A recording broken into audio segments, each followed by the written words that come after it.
O tema da palavra de hoje é: leia livros, leia a Bíblia. Fala aí pro seu irmão, leia livros, irmão. Leia a Bíblia também.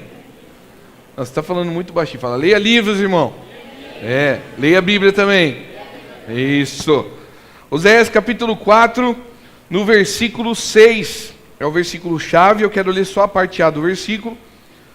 Oséias 4:6 diz: meu povo foi destruído por falta de conhecimento. O meu povo foi destruído por falta de conhecimento. Algumas versões, algumas pessoas relatam esse versículo dizendo: meu povo perece por falta de conhecimento. Esse versículo é um versículo muito conhecido, muita gente repete, fala, e é um versículo muito relevante para a época que nós vivemos hoje. Por quê? Porque todos nós precisamos de conhecimento. E a Bíblia aqui relata pelo profeta Oséias que o povo foi destruído, o povo pereceu, passaram um momento difícil na sua vida, porque lhes faltava conhecimento. Então é muito importante esse tema para nós, é muito verdadeiro para nós, porque nós caminhamos para uma geração onde se há preguiça de ter conhecimento. Falando um pouco mais declarado na nossa cultura brasileira, nós somos instigados a não ler, nós somos incentivados a não procurar conhecer as coisas, nós somos incentivados a não pensar. E a tecnologia vem ajudando um pouco às vezes isso. É verdade que a tecnologia tem o seu lado bom, onde você consegue também ler muita coisa. Mas a verdade é que a pessoa, quando vê um texto grande lá, bonito, que fala algo tão pensativo, algo filosófico, a pessoa olha, cara, muito grande esse negócio aqui, não vou ler não. A hora que ela vê assim, eu fui lá no shopping e não gostei da roupa que eu vesti. Essa frase eu li, decorei, pensei e guardei. Parece que a gente tem facilidade para guardar as coisas que não vão somar nada na nossa vida. Isso é um pouco parte da nossa cultura também. E aqui aconteceu isso para o povo de Israel.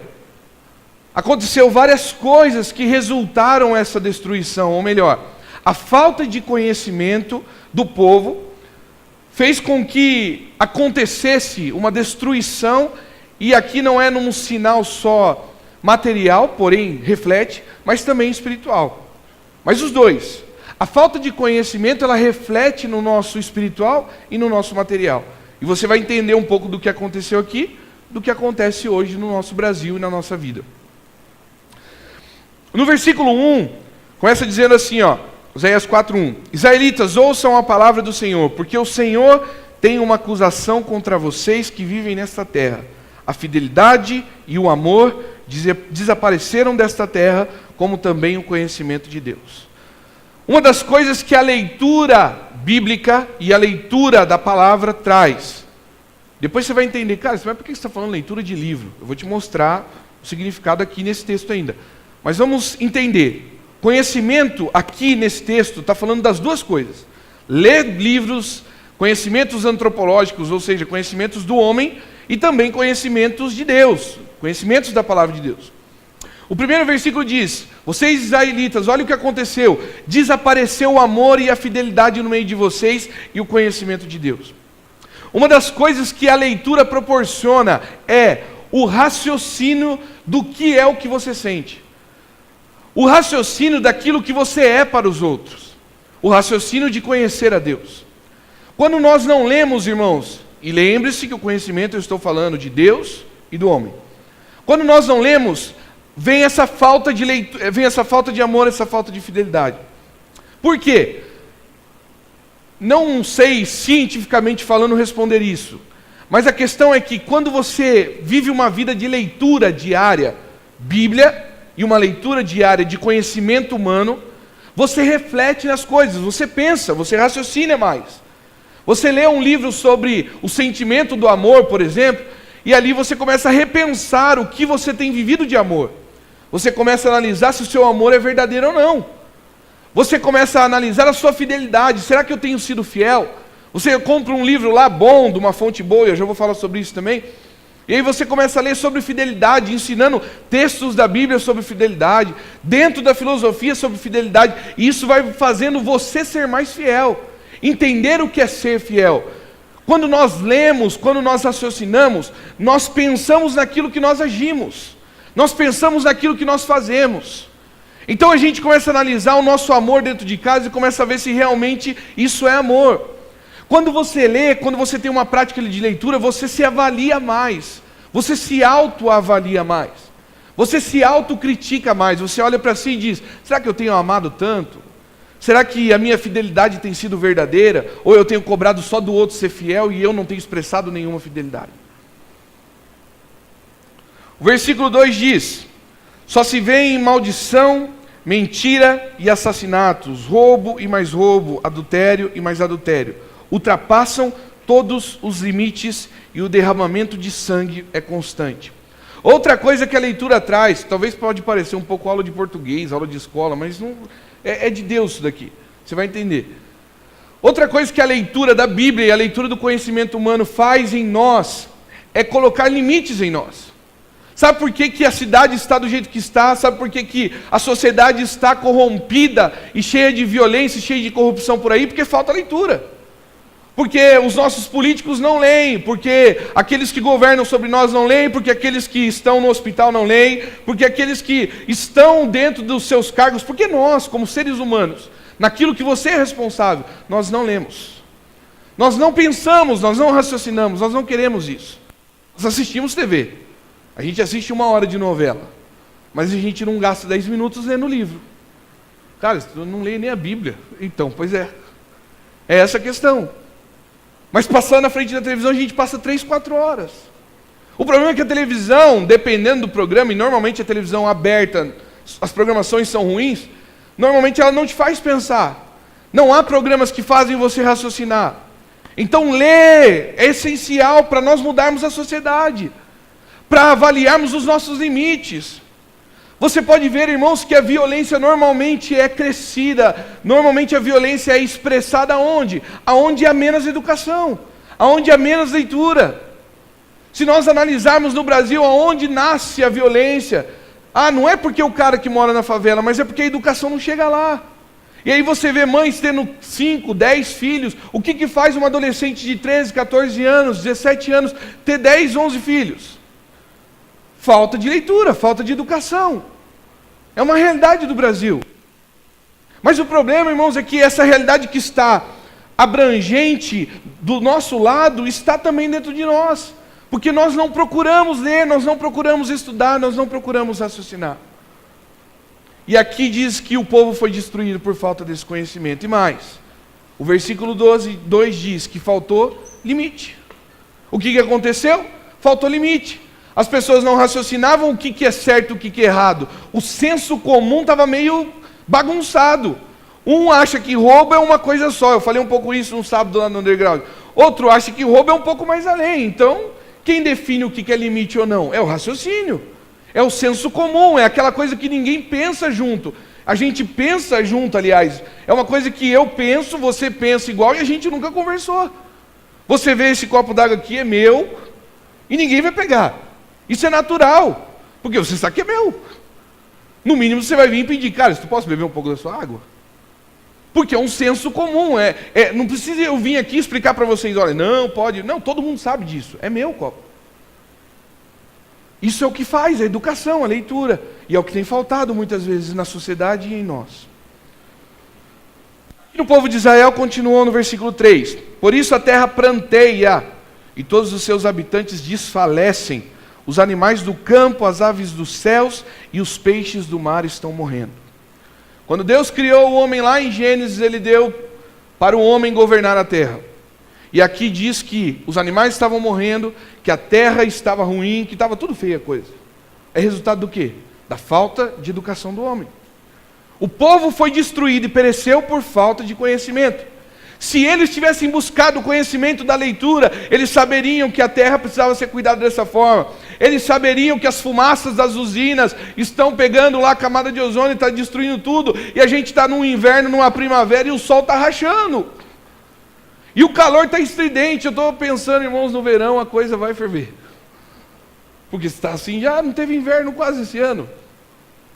É resultado, mas é um resultado catastrófico, cara. Então, mas isso é falta de educação, falta de ler, falta de conhecer.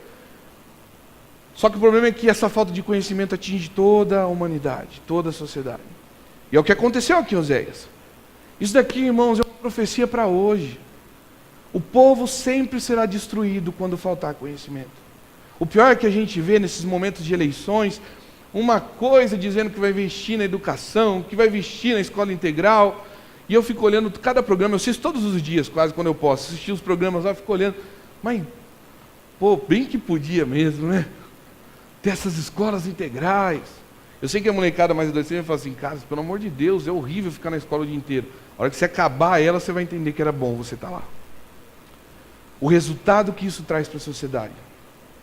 A educação. É bíblico, irmãos. O versículo 4 diz: mas que ninguém discuta, que ninguém faça acusação, pois sou eu quem acuso os sacerdotes. Vocês tropeçam dia e noite, e os profetas tropeçam com vocês, por isso destruirei sua mãe. Aqui nesses 2 versículos, Oséias está profetizando sobre os sacerdotes, mas dizendo que faltou temor. Sabe uma das coisas que o conhecimento traz, principalmente bíblico agora? Temor de Deus. Conhecimento humano, temor das coisas, o limite que eu estava falando. Aquela coisa de você ler e saber, olha, Deus é soberano e eu preciso também me colocar no meu lugar. Porque quando você conhece um pouco, você teme. Para eu estar aqui ministrando você, há um temor no meu coração.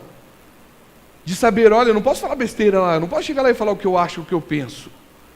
Eu tenho temor de Deus, porque eu tenho conhecido essa palavra, e eu sei que esse Deus cuida e ama a sua vida. Então, para você estar aqui hoje, eu me sinto responsável de Deus de poder ministrar a sua vida, dar uma palavra para você. Mas o que falta muitas vezes hoje é temor de Deus. E o que gera o temor? Falta de conhecimento. Você entendeu o que a falta de conhecimento faz? Você entendeu que a falta de ler um livro e ler a palavra de Deus vai muito mais além do que simplesmente a nossa mente ou a nossa sabedoria? Ela mexe com toda a sociedade.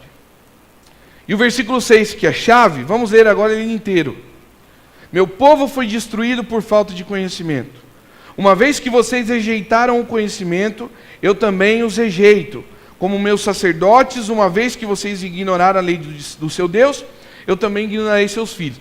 Olha bem para o seu versículo aí na Bíblia, no seu tablet, no seu celular, e atenta uma coisa comigo.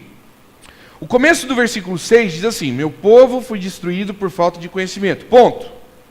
Eu não sei se na sua Bíblia, acho que na Almeida não acontece isso, mas na versão internacional acontece. Abre uma aspas e diz, é como se ele estivesse começando uma frase já montada. Uma vez que vocês rejeitaram o conhecimento, eu também os rejeito, como meus sacerdotes. Uma vez que vocês ignoraram a lei do seu Deus, eu também ignorarei seus filhos. Meu povo foi destruído por falta de conhecimento. Ponto. Dentro desse conhecimento, Oséias abre 2 pontos. E aqui eu te provo que ler livros também é importante. Ele diz, uma vez que vocês rejeitaram o conhecimento, está falando alguma coisa de Deus? O conhecimento. Eu também os rejeito, como seus sacerdotes. Uma vez que vocês ignoraram a lei do seu Deus, agora ele está falando da palavra, eu também vou ignorar os seus filhos. Então, aqui nesse versículo, Oséias está dizendo que o que faltou para o povo e o que destruiu esse povo foi a falta de conhecimento. E conhecimento abrange 2 coisas: o conhecimento de Deus e o conhecimento dos homens.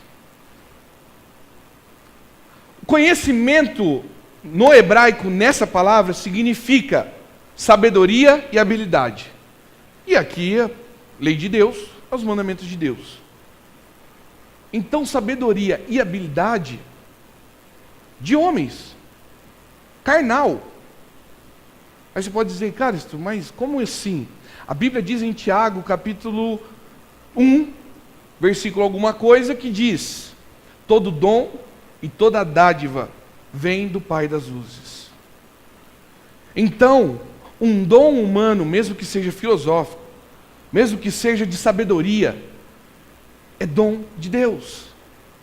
Então, conhecimento humano, de ler livros, de ler pensamentos humanos, da vida, da ciência que seja, é de Deus, porque todo dom e toda dádiva vem do Pai das luzes. Então, Deus está falando através de Oséias aqui, o que faltou e o que destruiu esse povo foi a falta de conhecimento. Foi a falta de ler livros, foi a falta de ler a Bíblia. Fala aí para o teu irmão, leia livros, irmão. Fala para ele, leia a Bíblia. Olha só que interessante. A Bíblia fala mais sobre isso. Jesus, eu quero que você abra comigo em Lucas, no capítulo 2. Vamos ver se Jesus foi um homem educado. Lucas 2, no versículo 46. Lucas 2, versículo 46. Antes, olha para mim. A história diz de Lucas o evangelista está aqui compartilhando a história de Jesus, que Jesus desceu para a festa da Páscoa, lá em Jerusalém. Foi lá ele, as mães, a mãe dele, o pai, foi toda a galera da família. E eles desceram para Jerusalém, festejaram lá os dias tal, e voltaram embora. De repente, no meio do caminho, José e Maria estavam voltando, olhou, cadê Jesus? Sumiu o rapaz, o menino de 12 anos. 12 anos ele tinha, isso é importante guardar. Vamos voltar, vamos ver se ele ficou no meio do caminho, onde ele foi parar. E eles voltam, fazendo o caminho de volta até Jerusalém. Quando eles estão chegando em Jerusalém, depois de 3 dias, vamos ver agora, Lucas 2, versículo 46. Depois de 3 dias, o encontraram no templo. Olha só, 3 dias, irmãos, eles procuraram esse menino. Sentado entre os mestres, ouvindo-os e fazendo-lhes perguntas. Espera aí. Quem que era o menino aqui? Jesus. E o que ele estava fazendo lá? Ouvindo e fazendo pergunta. Sentado em meio do quem? Dos mestres da lei. Então Jesus, com 12 anos, ele ficou lá, perdido lá, deixou a mãe dele e o pai dele ir, porque ele sentou em meio aos mestres da lei e ficou ouvindo e perguntando para eles. Espera aí. A lei é de quem? De Deus. Jesus é quem? O Filho de Deus. E também o próprio Deus. E o que ele estava perguntando para aquele bando de homem? Sendo que ele sabe muito mais. Porque Jesus fez várias coisas para nos ensinar o que a gente precisava fazer. Jesus nos ensina aqui, irmãos, que o aprender, o se educar e o conhecer é importante. E ele estava ali ouvindo. Aí a palavra diz, óbvio, que os fariseus olhavam e começaram a se impressionar com as perguntas, com as respostas, com a conversa do menino. Porque ele era o Filho de Deus. Não vai ter nenhum menino de 12 anos aí também com essa parada, com essa moral toda. Mas a questão é a educação, a forma que Jesus fez. Ele sentou em meio aos doutores, e mesmo ele sabendo do seu chamado, mesmo ele sabendo do que ele iria ser, ele ia crescendo, isso não ia mudar nada na vida dele, ou ia? Ia. Porque o povo perece por falta de conhecimento. E por Jesus, ser o Filho de Deus, entender isso, o que ele faz? Ele busca o conhecimento. Para quando ele pregar e viver, ele saber o que aqueles homens falavam e pensavam. Vamos falar de alguém mais normal. Paulinho, apóstolo Paulo. Abra comigo em Atos capítulo 22. Quero te mostrar 3 fases da vida de Paulo que mostra a busca do conhecimento. Atos capítulo 22, versículo 3. Atos 22, versículo 3. Paulo já estava convertido aqui, só que ele fala algo antes da sua conversão, olha só. Versículo 3 de Atos 22. Sou judeu, nascido em Tarso da Cilícia, aliás, mas criado nesta cidade. Fui instruído rigorosamente por Gamaliel na lei dos nossos antepassados, sendo tão zeloso por Deus quanto qualquer de vocês hoje. Ele está no meio dos mestres lá e diz assim, ó, eu sou judeu e antes de eu me converter, eu fui ensinado pelo mestre rigorosamente.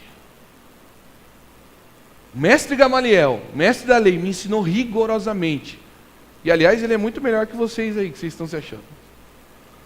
O que mostra isso, irmãos? Uma fase ainda nova de Paulo. Ele era ainda jovem, perseguiu os cristãos. Mas ele foi ensinado rigorosamente, ele aprendeu os conceitos, os preceitos da lei de Deus. Só que há algo importante aqui que eu quero destacar na vida de Paulo: as fontes. Porque também não adianta você sair conhecendo qualquer coisa aí. Vai dar B.O. esse negócio. Olha só, Paulo foi ensinado por quem? Fala o nome dele, Gamaliel. Muito bem. Abra comigo em Atos, capítulo 5. Vamos saber quem que é esse Gamaliel aí. Que, você era mestre da lei, fariseu, então quer dizer que o cara era meio ruim na história. Ele era diferente. Ele tinha alguma coisa diferente. Atos 5, versículo 34. Olha aqui para mim de novo. Então está lá o Pedro e os apóstolos pregando Jesus. Jesus já tinha ressuscitado. Olha, esse Jesus é poderoso, esse Jesus é grandioso. E os fariseus pegam ele, prendem eles e falam: não, mas para com esse negócio, a gente não quer mais isso daí. E aí o povo está lá no alvoroço, está uma loucura lá. Uns protestando, querendo libertar eles, e eles não arredam o pé. Jesus ressuscitou. Para de pregar esse homem. E os caras estavam enfurecidos. Olha o que acontece no versículo 34. Mas um fariseu chamado Gamaliel, mestre da lei, respeitado por todo o povo, levantou-se no sinédrio e pediu que os homens fossem retirados por um momento. Tirou os apóstolos, ficaram só os mestres da lei. Então lhes disse, esse Gamaliel: israelitas, considerem cuidadosamente o que pretende fazer a esses homens. Há algum tempo apareceu Teudas, reivindicando ser alguém, e cerca de 400 homens se juntaram a ele. Ele foi morto, todos os seus seguidores se dispersaram e acabaram em nada. Depois dele, nos dias do recenseamento, apareceu Judas, o galileu, que liderou um grupo em rebelião. Ele também foi morto, e todos os seus seguidores foram dispersos. Portanto, neste caso, eu os aconselho: deixem esses homens em paz e soltem-nos. Se o propósito ou atividade deles for de origem humana, fracassará. Se proceder de Deus, vocês não serão capazes de impedi-los, pois se acharão lutando contra Deus. Eles foram convencidos pelo discurso de Gamaliel. Olha o mestre da lei que ensinava Paulo. Não era qualquer um. Não era o cara que ouvia as coisas e ia na onda da opinião. Ele para aí e diz: tira eles daqui, vamos conversar nós aqui. Deixa eu dar um conselho para vocês. Vocês lembram daquela pessoa lá? Então, ele morreu, todo mundo sumiu. Jesus também morreu. Então, se eles forem de obra humana, todo mundo vai sumir daqui a pouco. Mas se eles forem de Deus, vocês podem se achar lutando contra Deus. Então não façam nada. Porque como é aquela frase que muitos crentes dizem: o que é de Deus cresce, o que não é, não prevalece ou apodrece. Essa frase é de Gamaliel. Então é muito importante também saber a fonte que você busca. Porque dependendo do lugar que você buscar, você pode ser ensinado em algo errado. E Paulo, por mais que foi ensinado por um fariseu, por um mestre da lei, que poderia ter tudo contra Jesus, ainda assim era alguém que pensava e raciocinava e tinha conhecimento da palavra de Deus. Voltando, a segunda fase de Paulo na sua vida, eu quero que você abra em Atos 17. Está entendendo a palavra aqui, irmãos? Vai guardando o raciocínio aí. Atos 17, no versículo 22. Mas olha para mim de novo. Hoje eu estou demais. Olha para mim. Então é o seguinte, Paulo está lá, essa é uma fase mais adulta da vida de Paulo, e ele foi pregar em Atenas. Em Atenas tinha muitos deuses, era uma loucura lá. Mas tinha muitos filósofos. Aliás, nós vamos falar de um dele ainda hoje. Um deles. E aí, irmãos, Paulo está lá, e os filósofos e não sei o que mais, os estudiosos que foram atrás de Paulo e começaram a perguntar para ele as coisas, e tirar dúvida, e apontar. E aí Paulo, por ser alguém que busca conhecimento, ele brilhou diferente. Olha o que acontece no versículo 22, de Atos 17. Então Paulo levantou-se na reunião do Areópago e disse: atenienses, vejo que em todos os aspectos vocês são muito religiosos, pois, andando pela cidade, observei cuidadosamente seus objetos de culto e encontrei um altar com essa descrição: ao Deus desconhecido. Olha só, Paulo estava lá em Atenas, talvez alguns de nós estariam olhando as fontes, estariam olhando, olha que legal as coisas, as estruturas, mas Paulo por ser alguém que buscava conhecimento, ele diz que ele andou e procurou e observou rigorosamente. Ele ficou procurando e olhando. Olha, Deus tal aqui.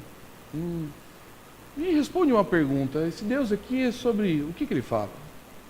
Depois ele foi em outro lugar. Olha, essa religião aqui, o que vocês creem? E ele andou procurando e se informando em toda Atenas. Até que ele encontrou ao Deus desconhecido. Não tinha ninguém lá. Ao Deus desconhecido, ninguém conhece Deus. E ele falou, é sobre esse Deus que eu vou pregar.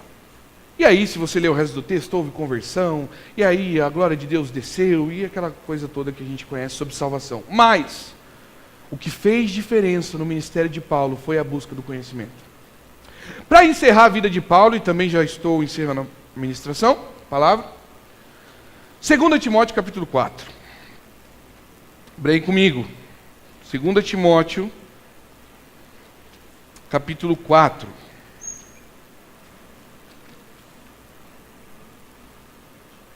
Segunda Timóteo 4. Esse daqui é o seguinte, ó. Olhe para mim de novo. Alguns podem dizer assim, cara, mas eu já estou tão velho. Até porque você pregou outro dia que vai até 70, no máximo 80. O que vai adiantar eu ler agora? O que vai adiantar eu conhecer agora? Daqui a pouco eu vou para o pó? Todo mundo vai mesmo? O que vai mudar na minha vida? Sempre fui caipira, vou continuar caipira, vou morrer caipira. E Paulo nos ensina aqui, nesse texto, algo muito importante. Paulo está lá, velhinho já, um frio. Aí ele vira para Timóteo, escrevendo as suas recomendações e pede algumas coisas porque ele teria um encontro com Timóteo. Traz o Marcos que eu desprezei lá atrás, eu briguei com Barnabé por causa do Marcos. E agora o Marcos é útil para o ministério para mim. Traz ele. Porque o Demas fugiu. O Demas foi para o mundo, me abandonou, eu estou aqui sozinho. E aí, 2 Timóteo, capítulo 4, no versículo... Vamos ver, a partir do versículo 9. Procure vir logo ao meu encontro, pois Demas, amando este mundo, abandonou-me e foi para Tessalônica. Crescente foi para a Galácia, 2 discípulos do cara deixou ele. E Título para a Dalmácia, 3. Só Lucas está comigo. Traga Marcos com você, porque ele me é último para o ministério. Envie Tíquico e Éfeso.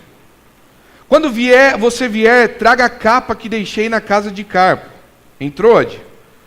E traga os meus livros, especialmente os meus pergaminhos. O homem está velho. Já pregou a palavra. Já conheceu um monte de coisa. Cara, você foi ensinado por Gamaliel, o que ele aprendeu da lei de Deus. Se não bastasse isso, ele conheceu Atenas, os deuses lá, esse cara é demais. Pois quando ele estava na sua velhice, ele ainda diz, Timóteo, por favor, não esqueça de trazer os meus livros e os meus pergaminhos.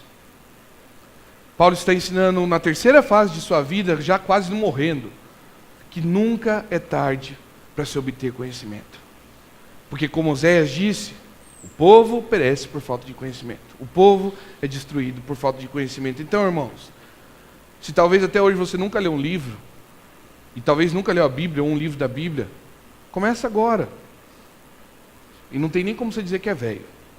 Se você dizer que é novo demais, é bom começar novo também, porque Jesus começou com 12 anos.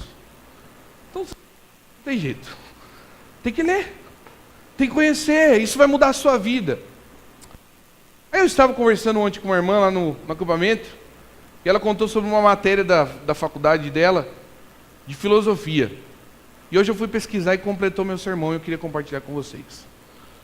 Há uma das matérias que é ensinada na faculdade, em vários cursos, não só de filosofia, mas dentro da matéria de filosofia, que chama o mito da caverna, que é um pensamento, um texto de raciocínio de Platão. Platão foi um filósofo de Atenas, da Grécia, uns 380, quase 400 anos antes de Cristo.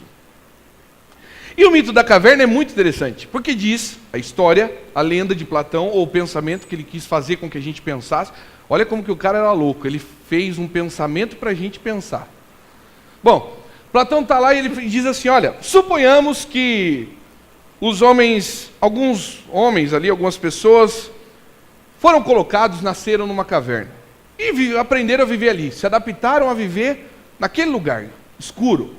Mas tinha uma frestinha assim, ó, que entrava uma luz do sol. Aí eles viam as sombras passando, eles ouviam uns sons assim, mas eles ficavam lá dentro, eles aprenderam a viver lá dentro, juntos, assim, dessa forma. Na cabeça deles, o mundo era aquilo lá. O mundo na cabeça daqueles homens que estavam dentro dessa caverna era aquilo. Bom, lá atrás, lá dentro dessa frestinha, o mundo deve ser tudo amarelo e deve passar umas sombras assim. É assim que o mundo lá. E os sons que a gente está ouvindo, é isso que funciona esse mundo. Porém, um dos homens que estava lá dentro da caverna, ele começa a tentar sair de lá, diferente dos outros. E ele, depois de muito batalhar, de subir, de escalar, ele consegue entrar no mundo. Nesse mundo que eles viam com uma frestinha e eram umas sombras passando e alguns sons. Quando esse homem chega, o sol é muito forte, então ele não consegue enxergar direito ainda. As coisas começam a ficar claras, mas muito difícil, porque ele estava acostumado a viver dentro da caverna. Mas aí, os olhos vão se acostumando com a luz, os olhos vão se acostumando com aquela realidade, e de repente, agora ele enxerga bem. E aí ele vê que o mundo não é aquelas sombrinhas, que não é aquele solzinho, aquela frestinha. Ele vê pessoas, ele vê árvores, ele vê um céu azul, ele vê um monte de coisa que não via. E ele pensa, poxa, suponhamos que esse homem resolva voltar lá. Então ele pensa, poxa, eu vou voltar lá, contar para aquelas pessoas, porque eles também estavam igual eu, preciso mostrar para eles a verdade, eles precisam conhecer as coisas. Não é só aquele brilhinho de luz, aquela sombria, tem mais coisa nesse mundo aqui, eu vou voltar. Aí diz então, suponhamos que aquele homem volta. E ele chega lá todo contente para dizer, olha galera, vocês não sabem, esse mundo é diferente. Como assim? Não é essas sombrinhas que vocês estão acostumados a ver, essa claridade, não. Lá tem um céu azul, tem árvores, tem pessoas assim, ó, de carne e osso. Nossa, você não sabe, tem carro, tem avião. Sabe aquele barulho que fazia? É o avião. Você está louco? Está doido? Gente, foi para lá e ficou louco. Gente, pelo amor de Deus, eu estou falando sério, vocês não estão entendendo. Eu consegui enxergar uma outra coisa, que a coisa é mais ampla. O mundo é muito maior do que aquela festinha que a gente achava. Não é só um cantinho, não. Nossa, é muito grande. Gente, vamos matar esse cara aqui, que ele está louco, não sabe o que ele está pensando. O que ele está querendo dizer com isso?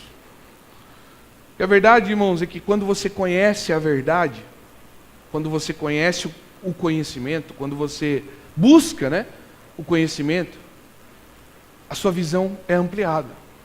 Aquilo que você enxergava com uma frestinha de sol e com algumas sombras e com alguns sons, é muito maior. O conhecimento humano é assim. E aí Jesus em João capítulo 8, versículo 32 diz assim, conhecereis a verdade, e a verdade vos libertará. E para encerrar esse sermão, eu procurei o que era verdade no grego. E verdade no grego, sabe o que significa? Verdades humanas e verdades de Deus. Verdades morais, verdades religiosas. E Jesus disse, conhecereis a verdade, e a verdade vos libertará. Então que nós sejamos pessoas nessa terra, que não fique só com uma frestinha e acostumada com as sombras que passam. E que a gente também não seja ignorante quando aquele que conheceu um pouco melhor a verdade e traz a verdade para nós, não, isso eu não quero. Você quer ficar na caverna aí? Eu não vou deixar você me matar antes não. Vou voltar para lá, porque o mundo é muito maior do que você estava pensando que era. A Bíblia é muito maior daquilo que você estava pensando que era. O raciocinar, humanamente falando, é muito maior daquilo que você pensava que era. Você pode pensar, você está dizendo que você sabe de tudo, cara? Não, mas eu sei que é muito maior, então eu vou buscar conhecer mais. E mesmo se for os últimos dias da minha vida como Paulo, me traga os livros. Mas eu já li esse livro, eu vou ler de novo. Porque eu tenho certeza que tem algo ali ainda escondido que eu preciso conhecer. Quanto mais conhecemos, mais queremos conhecer. Quanto mais lemos livros e conhecemos e pensamos, mais nós queremos raciocinar. Quanto mais nós conhecemos de Deus, mais nós queremos Ele. Então busque conhecimento. Conheça a verdade, moral e religiosa. E a verdade, moral e religiosa, vos libertará. A sabedoria humana, a sabedoria de Deus. Por quê? Porque todo dom e toda dádiva vem do Pai das Luzes.